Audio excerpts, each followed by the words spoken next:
सबसे पहले मैं पूरे गांव सिंघवाल और एमएस जादूगर का मुझे यहाँ पर आमंत्रित करने के लिए तहे दिल से धन्यवाद करती हूँ। मेरा नाम सियाज पुनिया है। मैं एक एथलीट हूँ और हरियाणा में नशे के खिलाफ लड़ाई लड़ रही हूँ। आज यहाँ जितने भी मेरे बुजुर्ग, जितने भी मेरे नौजवान भाई बैठे हैं जो नशा करते हैं, मैं उनसे पूछना चाहती हूँ कि आप नशा करके मंदिर नहीं जा सकते, मस्जिद नहीं जा सकते, चर्च नहीं जा सकते, गुरुद्वारा नहीं जा सकते, तो आप नशा करके घर कैसे चले जाते हो? घर भी तो एक मंदिर ही है ना, जहाँ आपको जन्म देने वाली माँ होती है, सम्मान देने वाली पत्नी होती है, प्यार करने वाली बहन होती है और सहारा देने वाला पिता होता है। अरे अगर आपको नशा ही करना है तो माँ बाप की सेवा का करो। अगर आपको नशा ही करना है तो देशभक्ति का करो।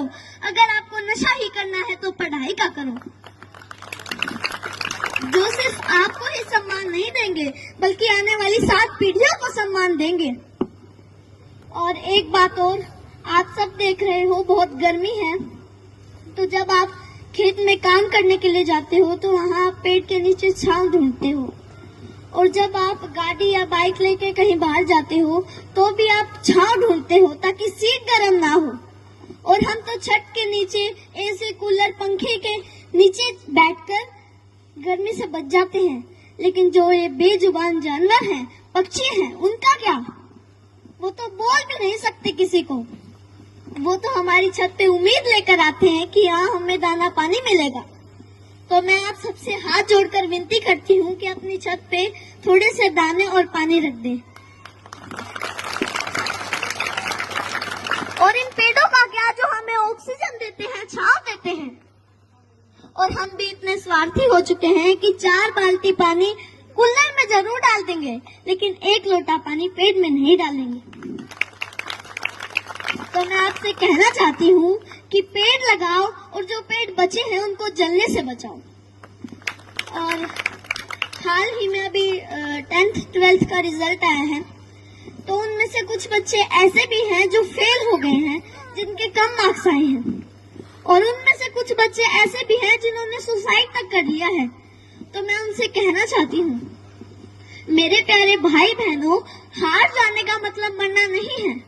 हार जाने का मतलब है एक काम था जो तुमसे नहीं हुआ, बस 2 अक्षर बेशक कम पढ़ना। मेरे भाई बहनों, जीवन से बस प्यार ज्यादा करना, कभी रात फुर्सत में बैठे तारे देखना, बड़े बुजुर्गों से कहानी सुनना, 4 दोस्त ज्यादा बनाना, खूब सारी बातें करना।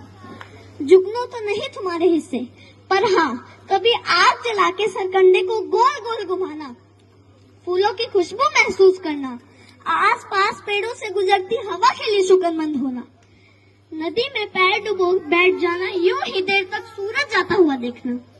यह फिर आएगा, लेकिन जीवन में मृत्यु के बाद कोई जीवन नहीं। माँ तो कहती है कि मरना कोई मामा के घर जाना नहीं, जहाँ आना जाना लगा रहेगा। कोई जगह सताए, जगह बदल लेना, बस जीवन मत छोड़ना। कभी जीने का मन ना भी हो तब भी जी लेना। कोई गलती हो भी जाए तो स्वीकार कर लेना, हाँ गलती हो गई। इज्जत जीवन से छोटी है, जीवन हर हाल में बड़ा है। कभी घुटन होने लगे, मरने का ख्याल आए, मरना जीवन पर हावी होने लगे तो बात कुछ दिन पर टाल देना। सोचना अपने किसी करीबी का जाना, उस माँ का विलाप याद करना, अपने पिता की झुकी गर्दन याद करना। अपने ही बच्चों की पोस्टमार्टम होती हड्डियों पर हथौड़े से होती चोट सुनना, छाती फटती है। कितना दर्द होता है अपने हाथों से झूले झुलाते बच्चों को फांसी से उतारना। सबसे बोझिल है अपने बच्चों की अर्थी। तुम्हारे जाने के बाद कोई तुम्हारे जाने पर मरेगा, कोई चश्मा संभाल के रखेगा, कोई किताब देखकर खूब रोएगा, कोई मैली शर्ट बरसों तक नहीं धोएगा। मेरे प्यारे भाई बहनों, हार जाने का मतलब मरना नहीं है। हार जाने का मतलब है एक काम था जो तुमसे नहीं हुआ, बस। और एक बात और जो मैं हर मन से कहती आई हूँ और आज भी कहूंगी, जहाँ भी बात जवान की आई, जहाँ भी बात किसान की आई और जहाँ भी बात महिलाओं के सम्मान की आई, तो ये सियाज पुनिया आपको सबसे आगे खड़ी मिलेगी। धन्यवाद। जोरदार क्लैपिंग करो भाई सियाज पपन दे ताड़ियां बजाओ पर भाई सियाज पुनिया के लिए ऐसे ऐसे व्यक्ति को सपोर्ट करेगा। और कोई भी कार्यक्रम हो ना, आप लोग बुलाया करो बच्चों को।